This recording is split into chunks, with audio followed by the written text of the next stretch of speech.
El grupo de investigaciones especializado Juan Miguel Angarita ofrece a ustedes la más cordial bienvenida a la clase número 30 del ciclo de capacitaciones en Derecho Penal para criminalistas. Mi nombre es Hernán Andrés Suárez Uribe, su capacitador, y les agradezco a todos los presentes por su asistencia. La audiencia que vamos a tratar el día de hoy es la audiencia preparatoria. Nosotros iniciamos en las dos charlas pasadas reflexionando sobre la acusación. Esta es la segunda audiencia correspondiente a la etapa del juicio en la ley 906. Es una audiencia, creo yo, que de vital importancia para el procedimiento, porque la parte que se quede sin pruebas en el proceso penal, pues es una parte que tiene un muy mal pronóstico. Entonces, la audiencia preparatoria, así como lo es la audiencia de acusación, así como lo es la audiencia de juicio oral, tienen una importancia fundamental para la actividad de la defensa técnica, para el fiscal y desde luego para el desenlace del procedimiento penal. Hoy entonces nos vamos a concentrar en esta audiencia preparatoria. Yo creo que es la audiencia también de mayor interés o una de las audiencias de mayor interés para el grupo de investigación. ¿Por qué? Porque es acá donde ya formalmente inicia la introducción de todas las actividades realizadas por los investigadores de campo, por los peritos, en las etapas de indagación y en la etapa de investigación. Es por esa razón que el conocimiento sobre lo que se hace en una audiencia preparatoria resulta tan importante. Eh, y por eso nos detendremos aproximadamente 2 o 3 días, dependiendo de cómo fluya la actividad, en hablar de la audiencia preparatoria. ¿Qué temas abordaremos en materia de audiencia preparatoria? Pues abordaremos en la conferencia de hoy aquellos aspectos generales, es decir, la actividad de hoy está orientada a ubicarnos en el contexto de la audiencia preparatoria. El día de mañana realizaremos una actividad relacionada con la reflexión de los criterios de admisibilidad de la prueba, esto es los criterios de pertinencia, de conducencia, de utilidad, de razonabilidad de la prueba. Y además el día de mañana hablaremos de la cláusula de exclusión probatoria, y por lo tanto haremos un énfasis especial en el régimen de la ley 906 del 2004 en materia de pruebas ilícitas y de pruebas ilegales. Hablaremos, como ya dije, de la cláusula de exclusión probatoria, de, digamos, los efectos de la exclusión probatoria, los efectos de la declaratoria de ilicitud de las pruebas. Hablaremos de algo muy importante que es la famosa teoría del árbol envenenado y de las excepciones a la exclusión probatoria consagradas en la ley 906 del año 2004, cuando a pesar de que existen algunas circunstancias de ilicitud o ilegalidad, digamos, la prueba que se deriva de la prueba ilícita puede eventualmente ser admitida y valorada en juicio. Entonces, digamos, la actividad de hoy es apenas una introducción, una contextualización del tema, y la actividad de mañana será una actividad ya de reflexión eminentemente técnica. Me parece que es supremamente importante para, repito, poder estructurar adecuadamente una solicitud probatoria y una adecuada preparación de la audiencia que le permite al procedimiento penal preparar el juicio oral. La audiencia preparatoria, entonces, tiene por finalidad principal, esa es la finalidad esencial de la audiencia preparatoria, establecer los medios de prueba que serán llevados a la audiencia de juicio oral como mecanismos de convicción para acreditar la teoría del caso de la fiscalía o la defensa. Entonces, ¿de qué es de lo que se habla en una audiencia preparatoria? De las pruebas que se llevarán a juicio oral. En ese sentido, permítanme un segundo.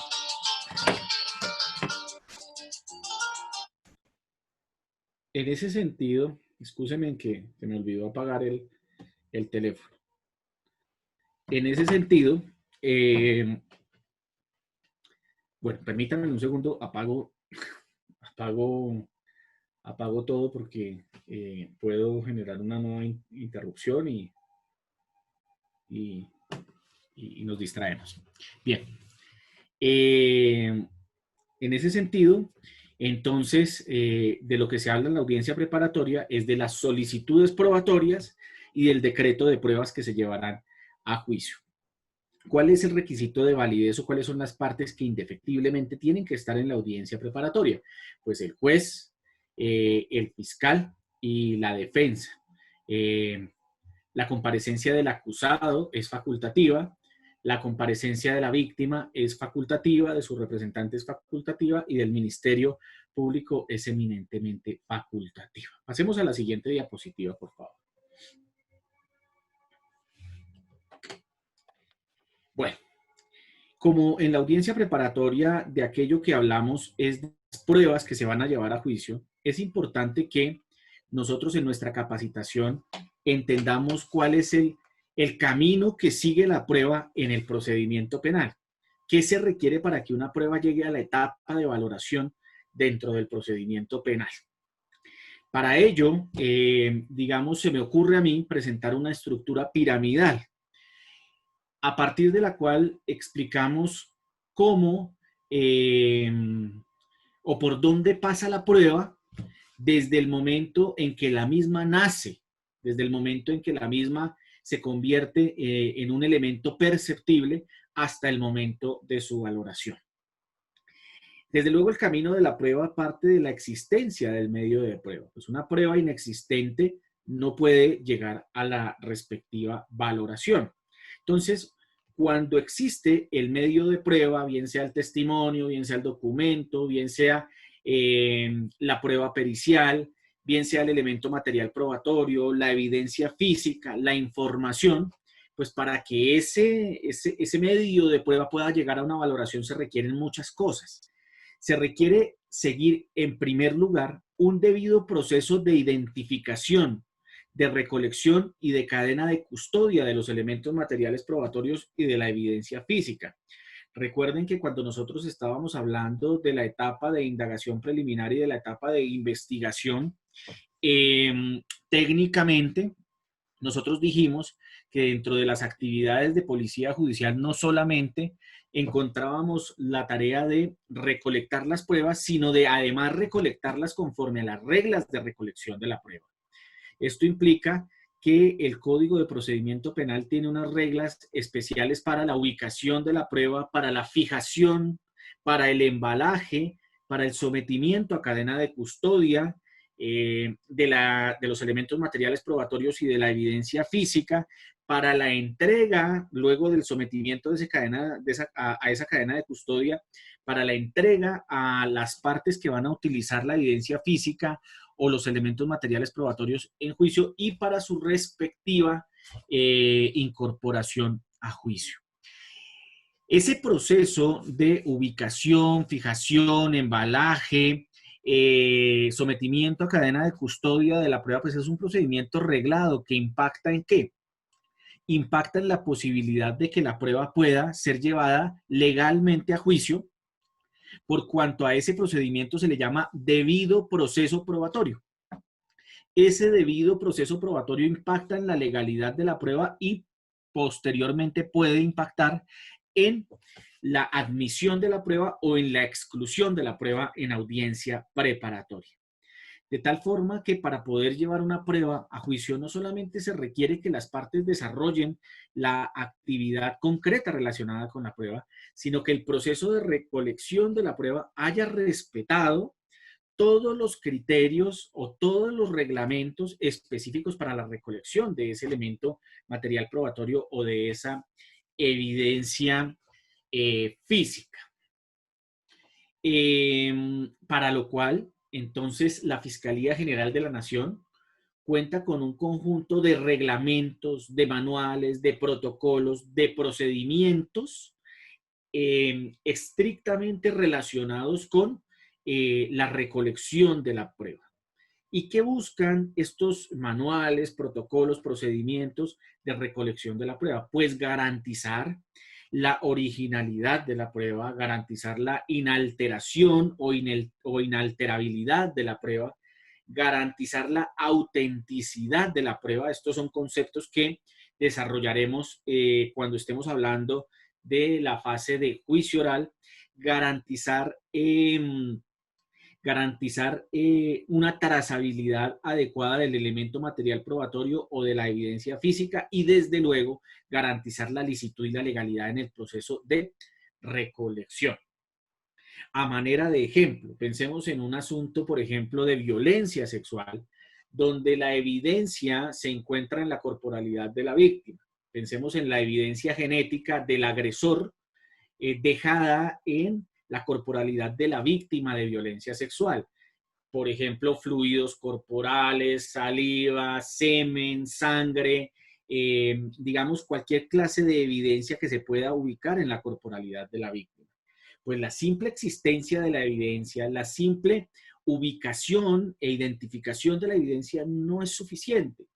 El proceso, por ejemplo, de recolección de una evidencia de esa naturaleza, acorde con el artículo 250 de la Ley 906, implica, por ejemplo, que para poder tomar esas muestras de evidencia biológica se le debe previamente explicar a la víctima para qué es esa evidencia biológica, y luego de esa explicación clara, concreta, detallada, solicitarle a la víctima por escrito su consentimiento informado para la toma de muestras de biología, que serán llevadas posteriormente a un laboratorio de biología forense del Instituto Nacional de Medicina Legal, posteriormente a un laboratorio de genética forense, y posteriormente serán el fundamento, por ejemplo, de un dictamen pericial con relación a la clase de evidencia, al origen de esa evidencia y a la capacidad que tiene esa evidencia de vincular al acusado con la víctima en la realización de un delito de naturaleza sexual.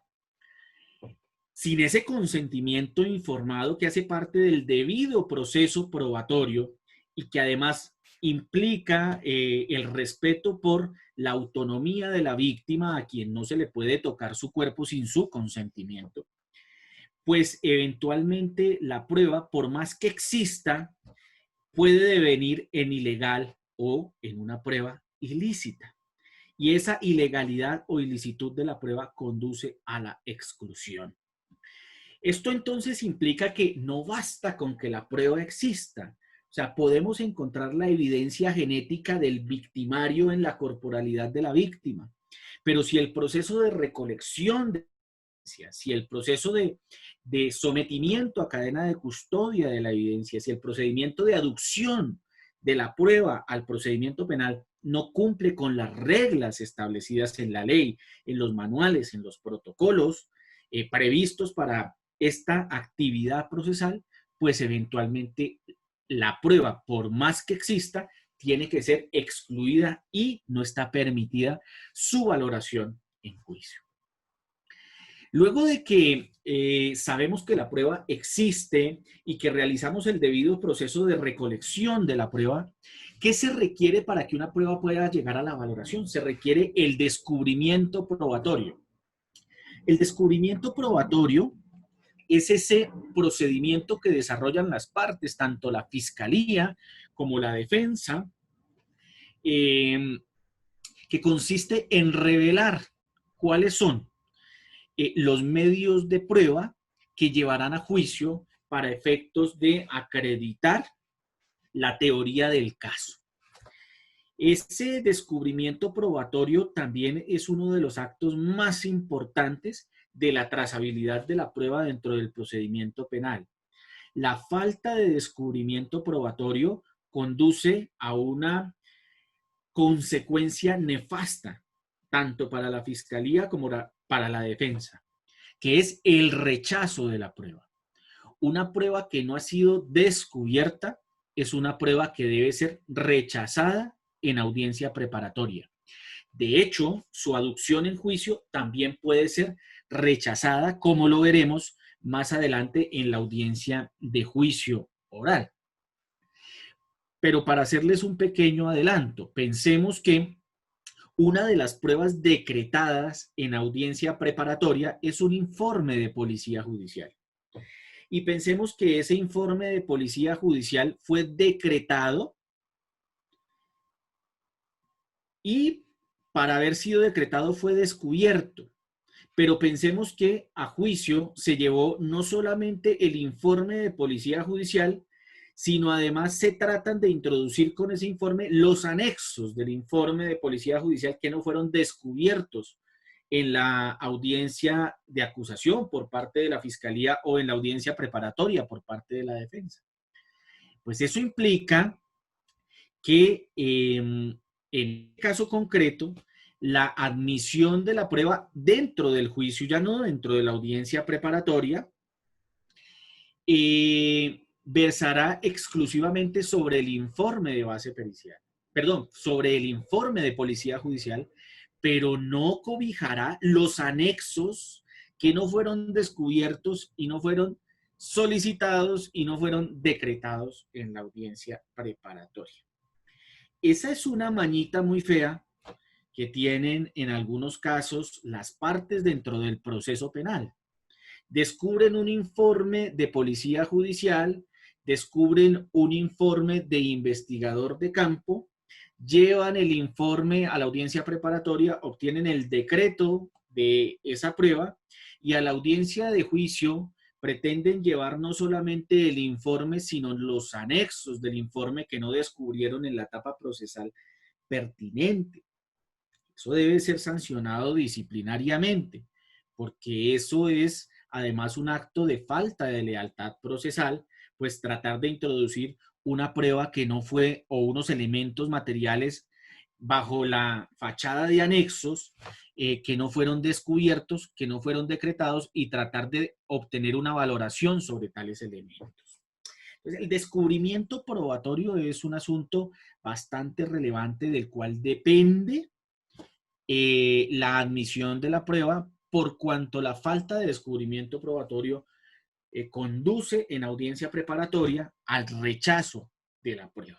Y en audiencia de juicio también puede conducir al rechazo cuando los jueces le conceden la palabra a las partes para que manifieste si están de acuerdo con la introducción o no de la prueba luego de su depuración, momento en el cual las partes pueden decir que no están de acuerdo, a pesar de que la prueba está decretada, con su incorporación al material probatorio que va a sustentar la sentencia por cuanto algunos de los elementos anexos a esa evidencia no fueron descritos, perdón, no fueron descubiertos y decretados.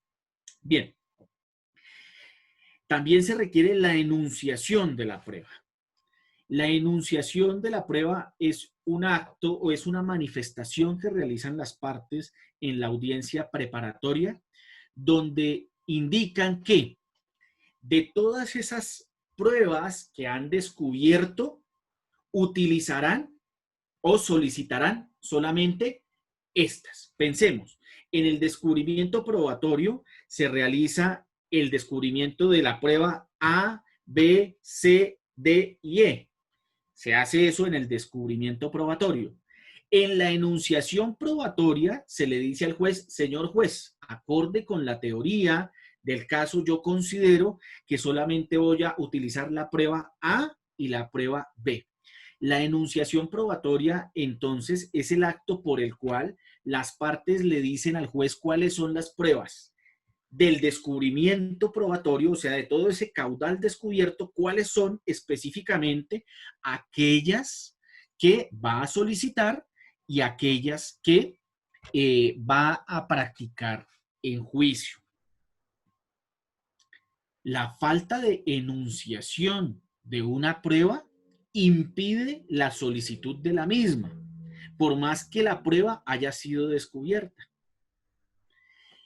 La enunciación probatoria la realizan ambas partes en la audiencia preparatoria. Pero repito, la falta de enunciación impide la solicitud de la prueba de la misma manera impide el decreto y la práctica de la misma, por más que ésta haya sido descubierta.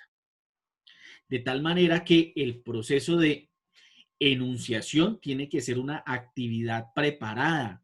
Uno no puede llegar a una audiencia de esta naturaleza a enunciar en términos genéricos lo que va a tratar de introducir, porque uno tiene que haber pensado con anterioridad qué del descubrimiento probatorio le sirve para su teoría del caso, qué va a solicitar y va a practicar en juicio. O sea, en estos temas no se puede improvisar, porque puede uno cometer un error en la enunciación que evita desde todo punto de vista la solicitud, el decreto y la práctica de la prueba. Otra fase de la prueba es la fase de solicitud, donde las partes le dicen a los jueces para qué van a solicitar la prueba. Esa solicitud probatoria se rige por las reglas de admisibilidad de la prueba, por las reglas de legalidad y por las reglas de licitud de la prueba. En esa solicitud probatoria las partes deben cumplir una carga argumentativa fundamental. Sobre ese aspecto de la solicitud probatoria nosotros realizaremos una reflexión, digamos, detallada el día de mañana, porque en esa solicitud probatoria es donde las partes le dicen al juez cuál es la pertinencia de la prueba, es decir, cuál es la relación de la prueba, directa o indirecta, con los hechos jurídicamente relevantes de la acusación o de la teoría del caso de la defensa, o, por ejemplo, la relación del medio de prueba con los hechos constitutivos de las consecuencias derivadas de la conducta punible, o cuál es la relación de la prueba con algún mecanismo de impugnación de credibilidad, de los testigos que serán aducidos por la contraparte, o cuál es la mayor o menor probabilidad que ofrece el medio probatorio para la acreditación de un hecho jurídicamente relevante, bien sea de la acusación o de la teoría del caso de la defensa. Entonces, la carga argumentativa que tienen las partes en el momento de la solicitud probatoria, orientada a acreditar las reglas de admisibilidad de la misma, pues es una carga bastante importante que, si no se cumple, conduce eventualmente a la inadmisión de la prueba. Además, esa solicitud probatoria también está gobernada por las reglas de legalidad y de licitud de la prueba, en tanto que aquellas pruebas recolectadas de manera ilegal y de manera ilícita deben ser excluidas del proceso penal, no solamente las pruebas en sí mismas, sino las pruebas que se derivan de ellas, lo cual es, o como se conoce bajo la teoría del fruto del árbol envenenado. No solamente la prueba ilícita se debe excluir, sino la prueba que se deriva de esa prueba ilícita, porque se parte de la base que el producto de la prueba ilícita está permeado del mismo nivel de ilicitud y que por lo tanto su aducción en el procedimiento penal es violatorio de garantías fundamentales. Mañana reflexionaremos, digamos, con detalle sobre el proceso de solicitud probatoria, porque ese es un proceso que tiene una carga bastante importante desde el punto de vista argumentativo. Luego de que la prueba es solicitada, pues desde luego para que la prueba llegue a la valoración se requiere que la misma sea decretada por parte del juez mediante un auto que se profiere en audiencia preparatoria, a excepción de la prueba sobreviniente, que es una prueba que eventualmente puede ser decretada en juicio. Sobre las reglas de prueba sobreviniente también realizaremos una reflexión posterior, pero pues la prueba sobreviniente, digamos que en términos generales es una prueba que aparece con posterioridad a la audiencia preparatoria y que su incorporación al juicio es tan importante que de ella pueden depender las decisiones que se adopten en la sentencia. Bien. Luego del decreto de la prueba, que es una fase que se cumple en la audiencia preparatoria o excepcionalmente frente a la prueba sobreviniente en audiencia de juicio oral, se debe realizar el proceso de depuración de la prueba. El proceso de depuración de la prueba es el proceso conocido por la doctrina como aquel que consiste en la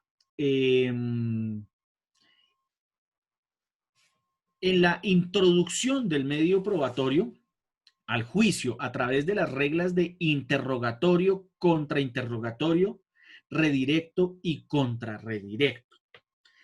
¿Por qué se le dice proceso de depuración? Porque es un examen del medio probatorio tan riguroso que le permite al juez escarbar a profundidad sobre el contenido mismo de la prueba. Es un examen además reglado y técnico que se desarrolla a través de unas reglas procesales, donde el acto de introducción se desarrolla a través del examen directo del testigo que introduce la prueba, bien sea el testigo presencial de los hechos o los testigos de acreditación que se requieren para la introducción de evidencia documental o de elementos materiales probatorios y evidencia física de otra naturaleza, o el examen directo que se realiza a los peritos. Entonces ese proceso inicia con ese examen directo, pero se verifica, se corrobora, se tratan de establecer sus detalles a través de la actividad de contrainterrogatorio, redirecto y contrarredirecto. Es un proceso entonces de introducción de la prueba que implica ahondar en su contenido, en sus fortalezas, en sus debilidades y en su relación con la teoría del caso de alguno de los dos extremos de la relación procesal.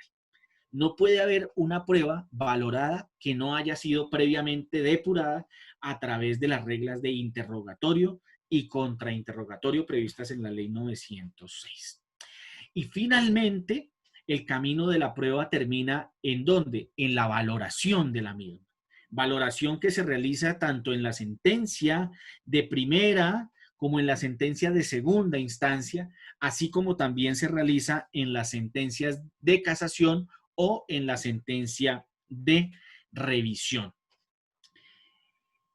Una vez entonces se emite la sentencia, pues se valora la prueba y hasta ahí llega el camino de la prueba dentro del procedimiento penal.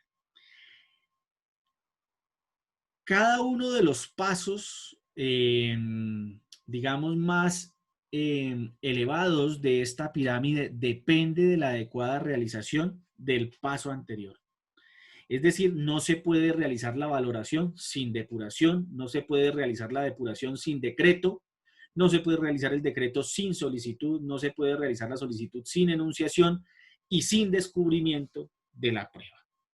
Es por eso entonces que nosotros, para poder tener una relación, digamos, técnica con la prueba dentro del procedimiento penal, tenemos el deber absoluto, impajaritable, de interiorizar esta pirámide de incorporación de la prueba dentro del procedimiento penal. Porque, repito, cuando nos falte uno de esos peldaños, el peldaño subsiguiente no se puede entrar a trabajar. Cuando nos falte el descubrimiento, no podemos desarrollar la enunciación. Cuando nos falte la enunciación, no podemos desarrollar la solicitud y así sucesivamente. Bien, pasemos a la siguiente diapositiva porque vamos a empezar a analizar estos pasos a detalle. Nosotros dijimos que para que una prueba pueda llegar a la valoración, se requiere que la prueba exista. Y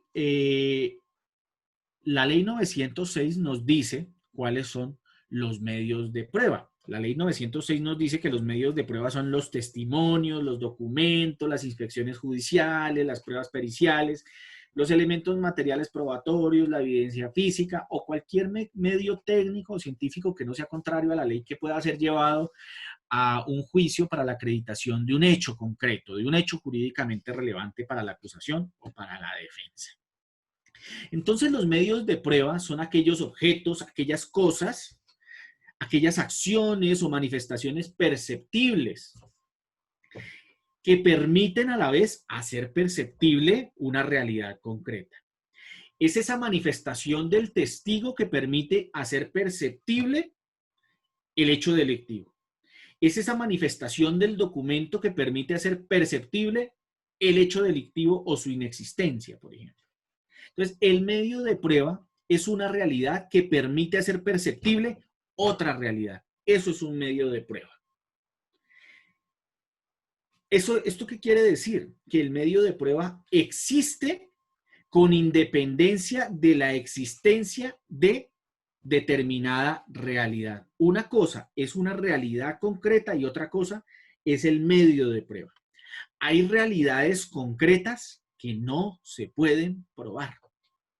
Entonces, eso implica que la realidad concreta no siempre está asociada a un medio de prueba. ¿Y por qué hay realidades concretas que no se pueden probar? Porque en algunos casos las pruebas no son perceptibles para la inteligencia humana.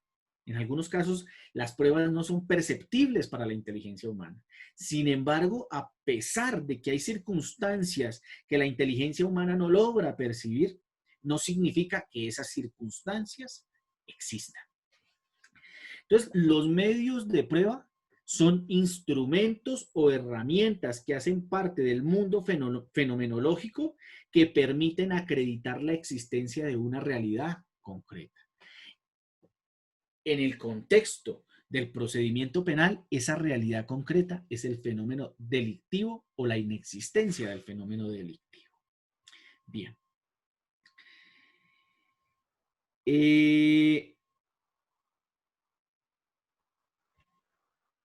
Para el proceso penal,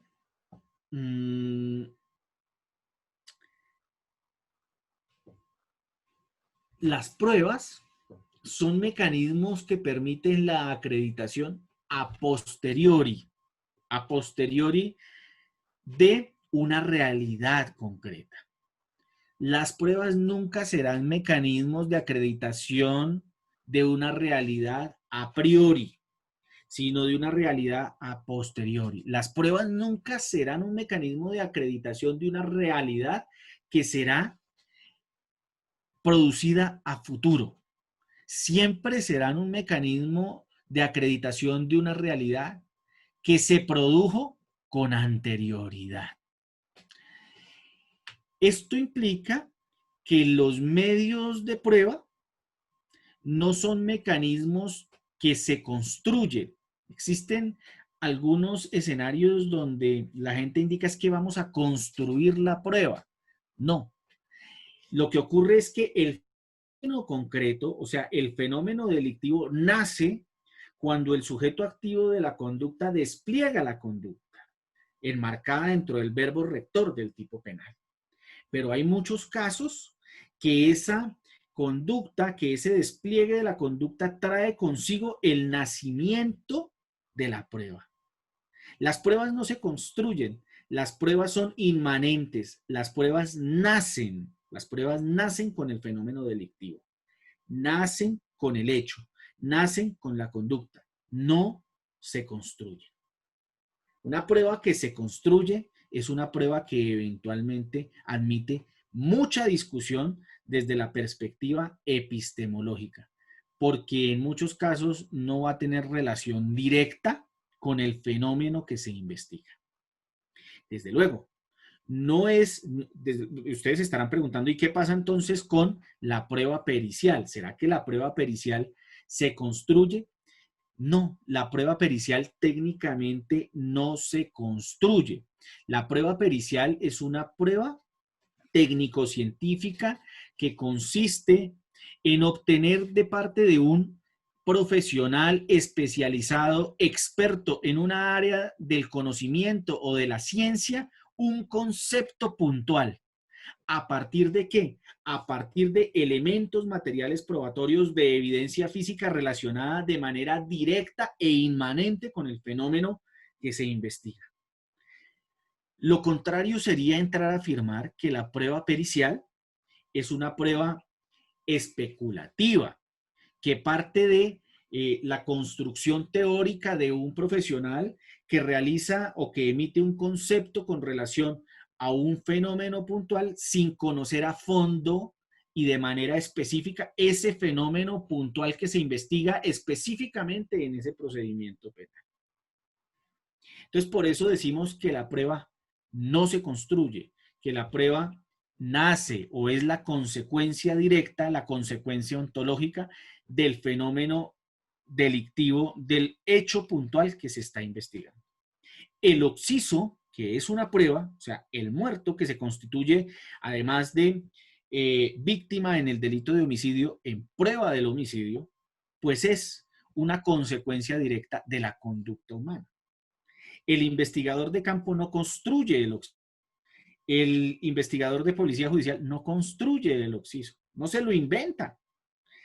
Lo que hace es recolectar la prueba consecuencia directa del fenómeno delictivo. Por eso la inadecuada utilización de esa expresión construir la prueba.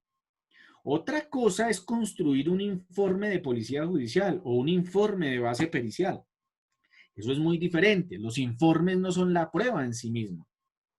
Los informes son simplemente análisis realizados con relación a la prueba. Bien.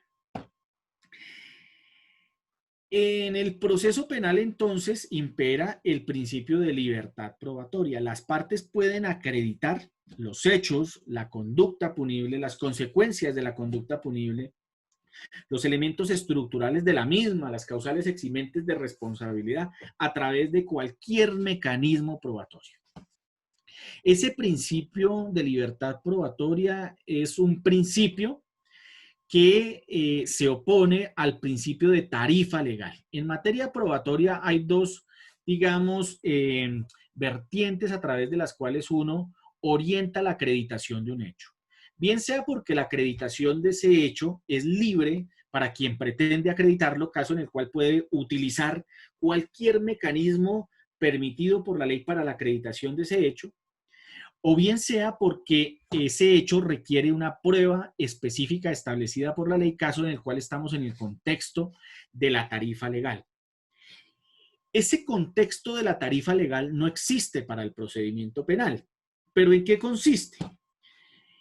Por ejemplo, en materia civil, para la acreditación del estado civil de las personas, el único mecanismo idóneo permitido por la ley para establecer si una persona es soltera o es casada es el registro civil de matrimonio. Si una persona no cuenta con un registro civil de matrimonio, pues se presume que es soltera. Se presume que está en su estado natural, en su estado más hermoso, en su estado virginal. Eso es lo que ocurre en el derecho civil. Si usted quiere acreditar que usted es una persona que es casada, usted no puede acreditar que es casada con testigos, no puede acreditar que es casada con las fotos del matrimonio, ni con la declaración del padrino, ni con la declaración de los pajecitos. La ley civil o la ley procesal civil le exige a usted presentar indefectiblemente, única y exclusivamente, el registro civil de matrimonio. En materia penal, no. En materia penal, el estado civil se puede acreditar a través de cualquier medio probatorio.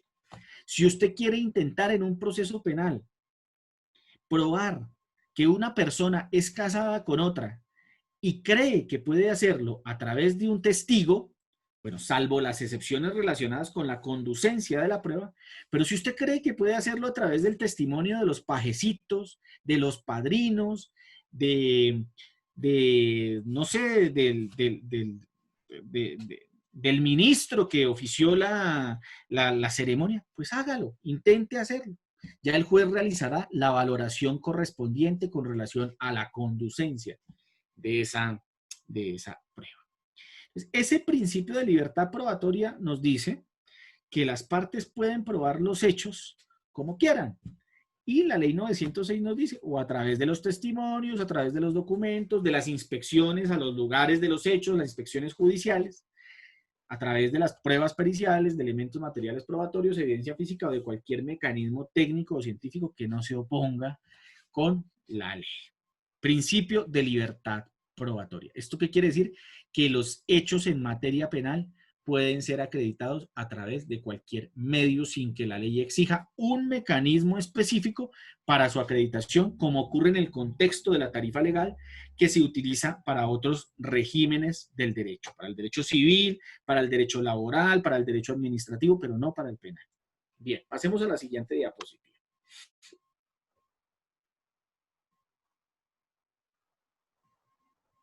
Hablemos del descubrimiento probatorio. El descubrimiento probatorio es el mecanismo a través del cual las partes revelan los medios de prueba que presentarán a juicio para la acreditación de sus teorías de caso. Bien sea para la acreditación de la teoría del caso, de la fiscalía, pues que está reposante en la acusación, o bien sea para la acreditación de la teoría del caso de la defensa que se revela al inicio de la audiencia de juicio oral. El descubrimiento probatorio entonces es mostrar los elementos que se tienen, destapar las cartas que tiene la fiscalía y destapar las cartas que tiene la defensa. Este es un procedimiento que no se realiza de manera arbitraria, sino que es un procedimiento reglado. Y es por esa misma razón que la ley dice en qué momento se debe hacer el descubrimiento, cómo se debe hacer el descubrimiento y cuáles son las consecuencias que se derivan de la falta de descubrimiento probatorio. Bien, ¿cuándo se debe hacer el descubrimiento probatorio? La fiscalía debe hacer el descubrimiento probatorio una vez finaliza la audiencia de acusación. Recuerden ustedes que cuando hablábamos de los requisitos formales del escrito de acusación, indicábamos que la fiscalía tiene que señalar cuáles son los elementos materiales probatorios, la evidencia física que sustenta la acusación, los testimonios, la prueba pericial, la prueba documental que sustentan la acusación, ahí lo debe decir en el escrito de acusación, cuáles son las pruebas anticipadas que pretende hacer valer, entre otras circunstancias.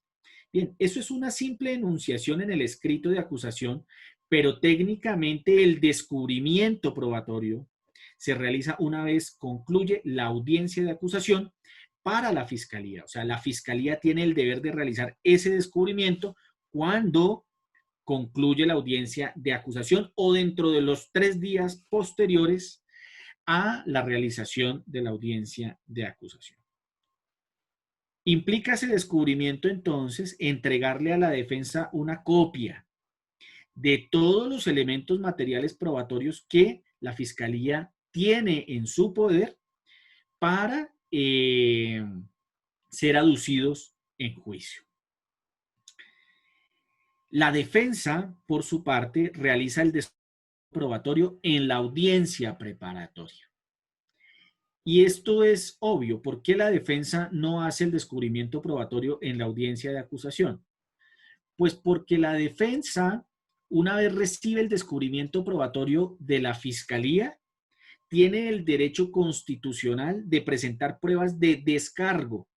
Entonces, apenas se recibe el descubrimiento probatorio, la defensa puede entrar a estructurar su estrategia de defensa no solamente con fundamento en los hechos de la acusación, con fundamento en la calificación jurídica provisional de la acusación, sino también con fundamento en las pruebas que la fiscalía le descubre, de tal forma que una de las líneas de defensa técnica puede ser, y lo es en la mayoría de los casos, el ataque directo contra la legalidad, la licitud o el contenido puntual de la prueba descubierta por parte de la fiscalía.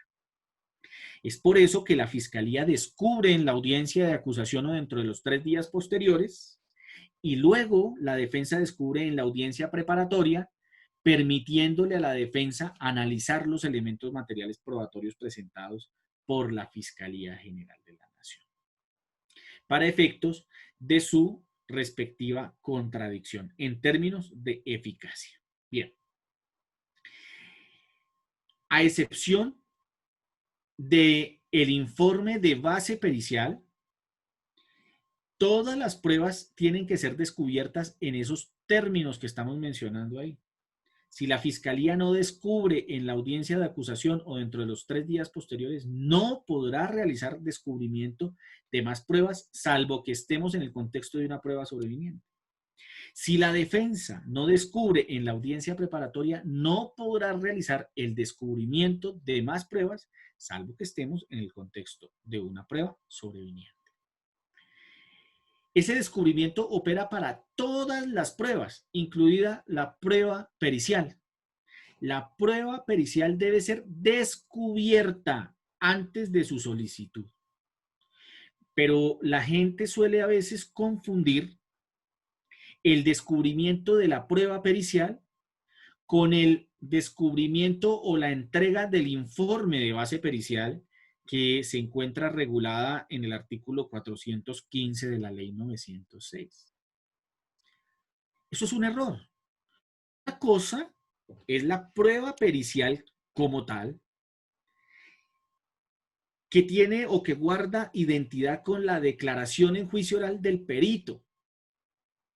Técnicamente, la prueba pericial se concreta o se contrae a la declaración en audiencia de juicio oral del perito sometido a interrogatorio, contrainterrogatorio, redirecto y contrarredirecto.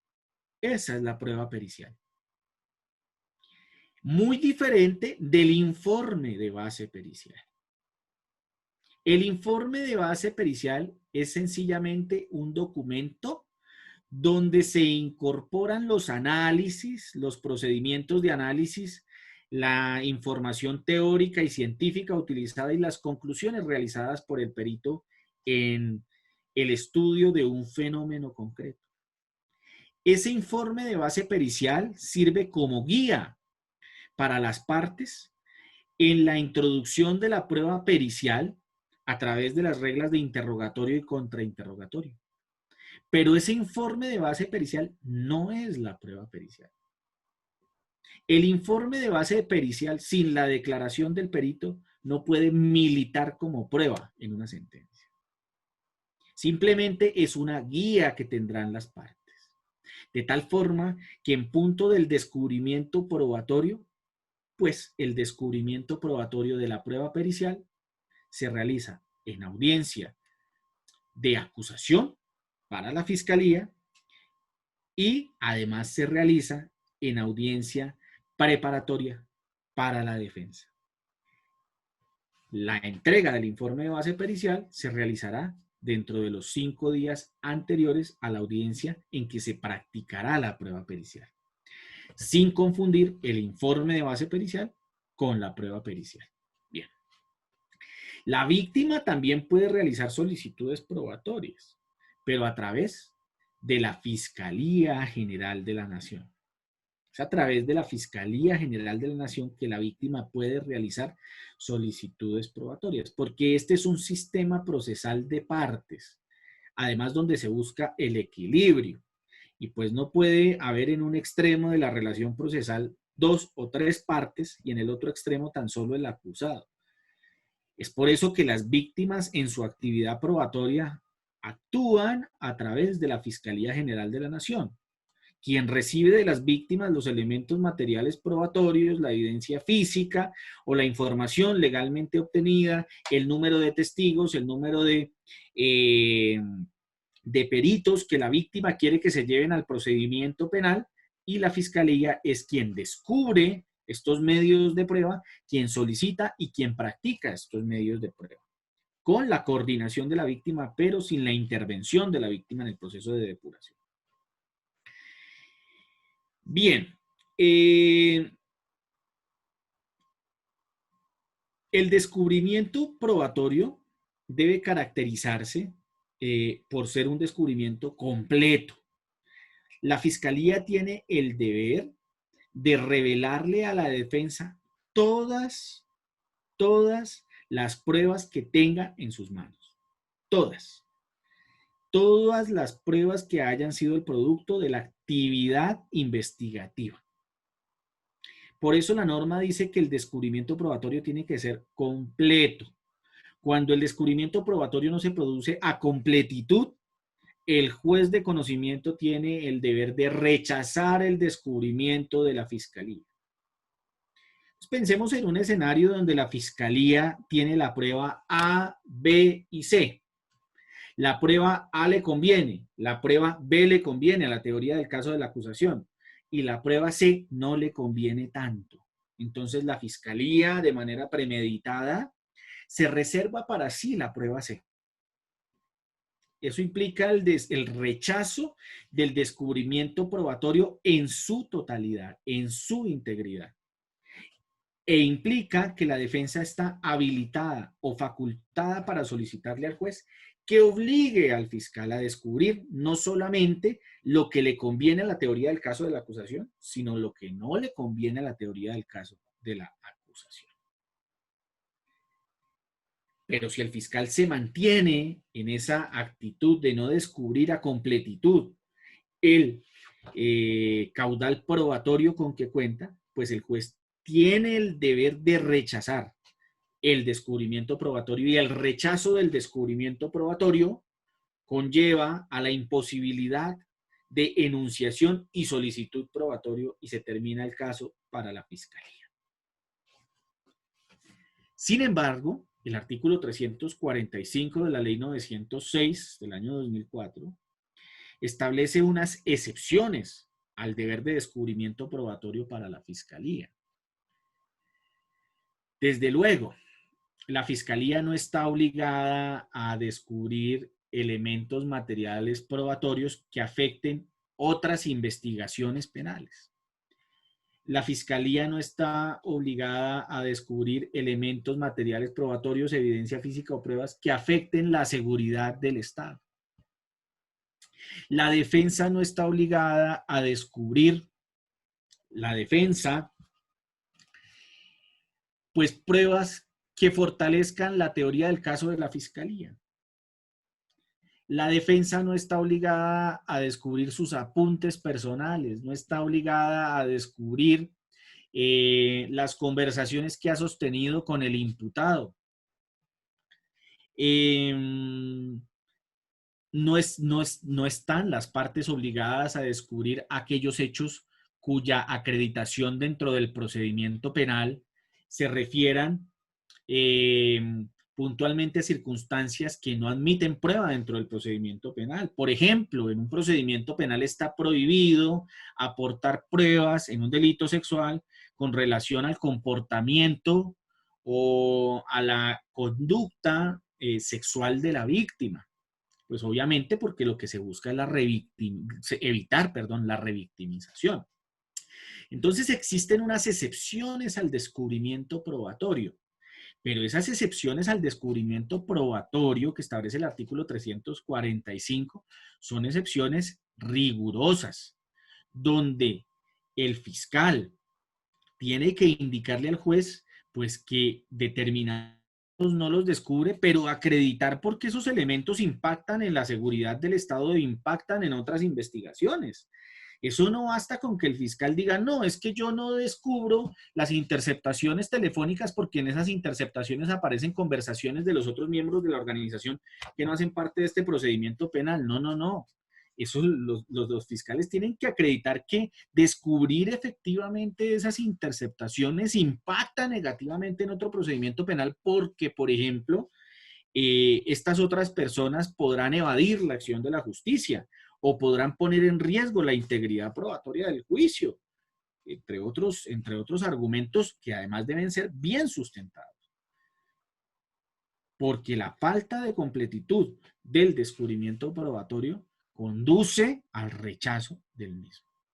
Ahí es cuando uno como defensor está pendiente de esas excepciones al descubrimiento probatorio, porque en muchos casos, repito, los fiscales sencillamente se limitan a indicar que no descubren determinadas pruebas porque ponen en riesgo la seguridad del Estado.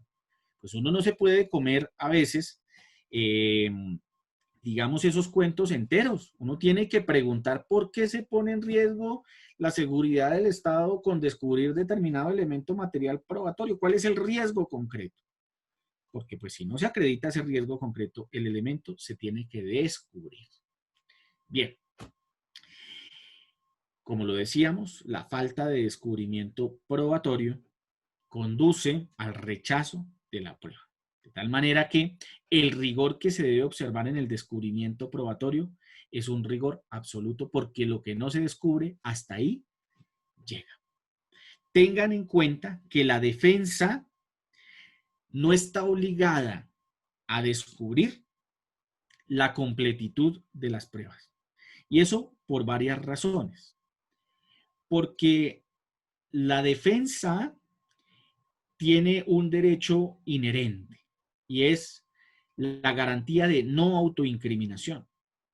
Si la defensa cuenta con una prueba incriminatoria, está en la absoluta libertad de aportarla o no aportarla al procedimiento penal. Desde luego, acorde con su estrategia previamente definida. Ya en ese caso concreto, habrá que mirar cuál es la estrategia que sigue el defensor que aporta que no le convienen a la teoría del caso de la defensa y que fortalecen las teorías del caso de la Fiscalía General de la Nación. Bueno, con estas reflexiones sobre el descubrimiento probatorio, entonces yo creo que el día de hoy concluimos nuestra conversación.